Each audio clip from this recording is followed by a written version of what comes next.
Dillian the Body Snatcher right here. It's a champ. Big up to Sporting Icon. Subscribe. Otherwise, I might pay you guys a visit.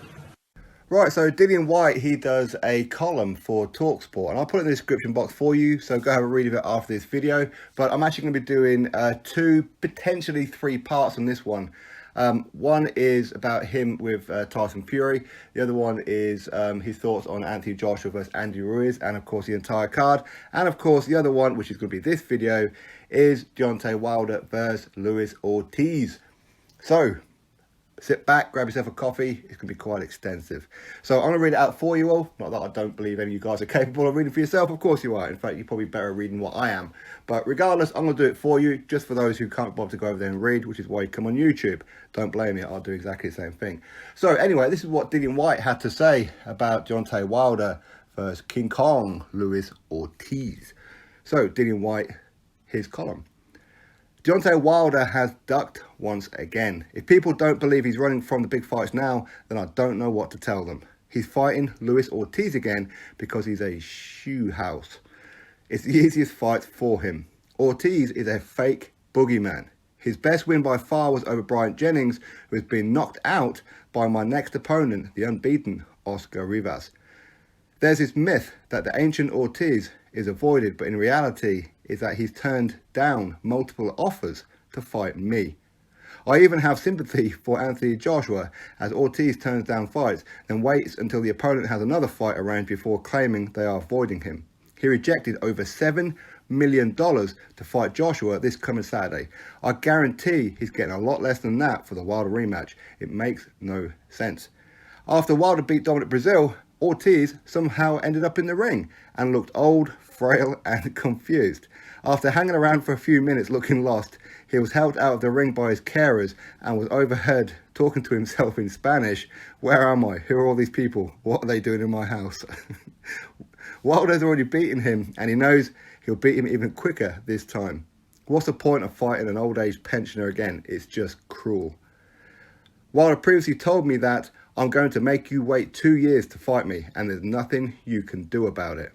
Well, I've been a WBC #1 and silver champion for 575 days. Okay, I thought it was 585. All right, so 575 days, but now he's allowed to continue dodging me.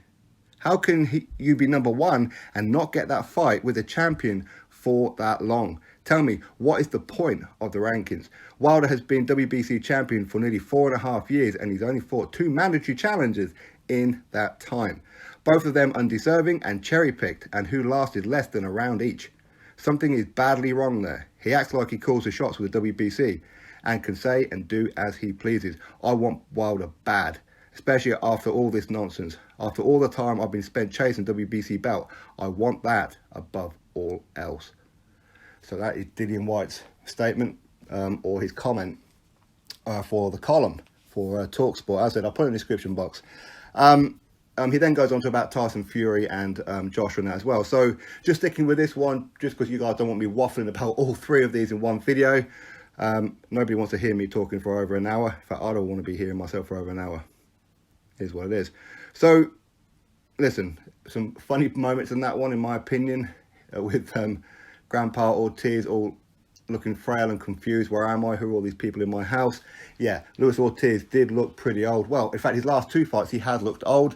And Dillian is saying what me and you lot are saying as well. What is the point of this rematch?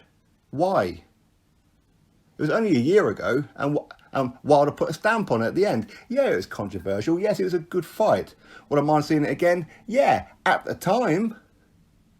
But over a year later, Ortiz has looked terrible. He hasn't done anything to deserve a shot. Why did Luis Ortiz deserve a title shot in the beginning over Dillian Whyte? There's an argument for that because he was #1 for a couple of years in the WBA. And even Wilder was avoiding Luis Ortiz at that time. I'm not going to be fighting no former drug cheat, blah, blah, blah. You guys will remember all that. But then suddenly he got forced into fighting Luis Ortiz. Again, fact, not my opinion. Stephen Espinoza of Showtime said to Wilder, you are not fighting Bermane Stiverne, the rematch. You ain't doing it. If you do, then you'll have to do it on some small hall show somewhere. It will not be aired on Showtime. Again, a lot of you guys will remember that. So they forced him into Luis Ortiz. Subsequently, Luis Ortiz did fail the PED test, and Wilder ended up fighting Stiverne anyway. And Showtime had already agreed to put the Wilder-Ortiz fight on Showtime. People were expecting the show.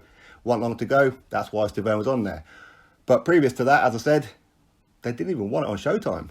That's how much Wilder has been cherry picking, and even Showtime had enough.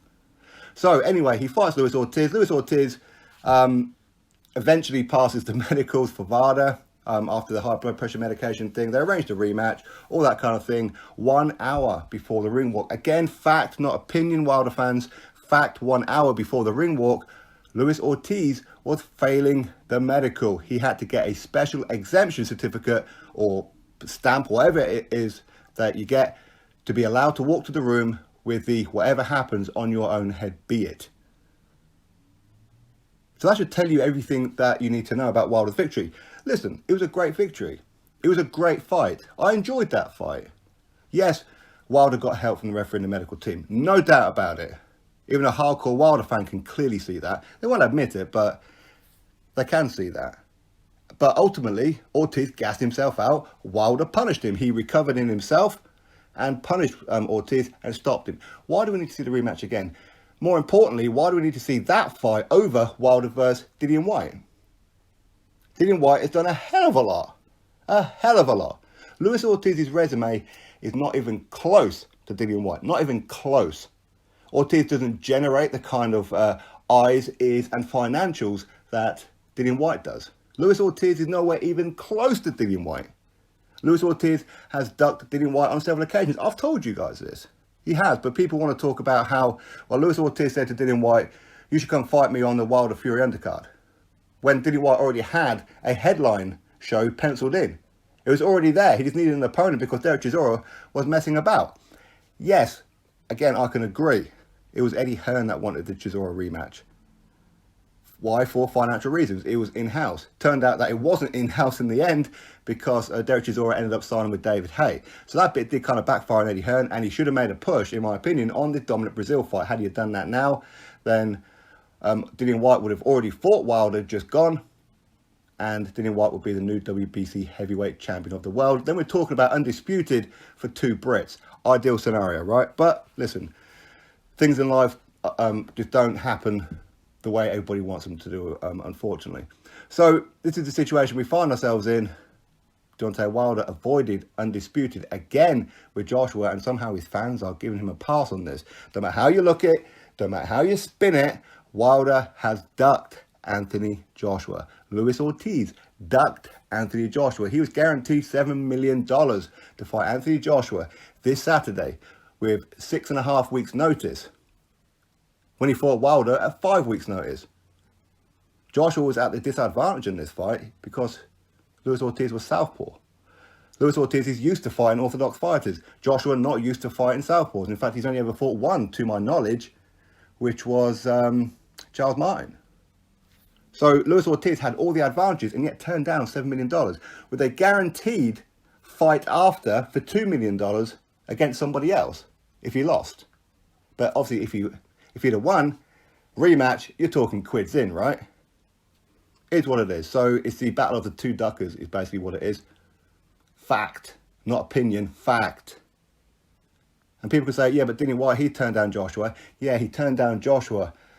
For those who haven't heard this before, so just to clarify those who haven't heard this response before, because people seem to think that Dillian Whyte just turned it down because he didn't fancy the AJ fight. It wasn't that at all. He turned down Joshua, first of all, because he was offered $5 million. That's the first one, right? Which is less than what Jarrell Miller was offered, less than what Luis Ortiz was offered, and no idea how much Andy Ruiz Jr. is offered, but I'd imagine it's probably less than that. But regardless, he turned that down because he knew the WBC was about to order him versus Dominic Brazil for the official mandatory, because they were confident that Wilder versus Fury was going to happen. It all fell apart. So he turned down Joshua thinking he's going to get Brazil, then he's going to get Wilder, he's going to get that belt, then have undisputed in a mega fight, financially and all sorts, against Joshua. It's a very, very brave decision that he done. Didn't quite work out at the minute because he never got a Dominic Brazil fight. Tyson Fury pulled out. Tyson Fury messed up everything, let's be real. He did. He messed up everything. because he didn't take the Wilder fight. Had he took the Wilder fight, Dillian Whyte would be fighting Dominic Brazil on July 20th. Then he would have been in line to have fought the winner. But it is what it is. So Wilder fighting Ortiz, it's a fight nobody wants to see. Nobody. And I've heard that it's on pay-per-view as well. That is going to flop more than a old age pensioner flops without his Viagra. Seriously, it's going to flop. This may do less numbers than Terence Crawford did. It won't go past 100 grand. In fact, I would probably eat my underwear if this went past 200 grand. But of course, they're not going to release the official figures. Of course not, much like they didn't officially release it for Tyson Fury one. But we know that it was around about 320 grand, 1,000 pay-per-view buys. Anyway, that is what it is. So Wilder will be taking on Luis Ortiz in September, looking September the 28th, in a fight nobody needs to see. We've already seen it because Wilder ducked Anthony Joshua. Wilder, why do you think nobody turned up to the Brazil fight? Why do you think your free-to-air on Showtime was low numbers, didn't even hit 1 million? Why do you think that was? Because people quite clearly knew that you lost to Tyson Fury. You are a paper champion and you're avoiding Anthony Joshua. You've been avoiding Dillian Whyte. As Dillian Whyte said there, he even sent Dillian Whyte a private DM saying, listen, I'm going to freeze you out for 2 years. Nothing you can do about it. And the WBC gives him a pass. Why? Al Heyman. He's got the money, right? WBC are, in my opinion, from the outside looking in, they look like they are corrupt. Okay? They only have the interest at heart of the PBC fighters. Why? Because of Al Heyman. Because Al Heyman employed Brett Yormark. Brett Yormark is on the Supreme Council of the WBC. He works for Al Heyman at the PBC as some kind of director, and he runs the Barclays Center. Go figure. Conflict of interest? Of course not, right? Anyway, it is what it is. So Dillian Whyte, again, saying that Deontay Wilder's ducking. He wants Wilder, but Wilder don't want him. Frightened to death. Don't matter how you spin it, he's frightened to death. Drop your thoughts below, click thumbs up, and of course subscribe. Catch you all on the next video.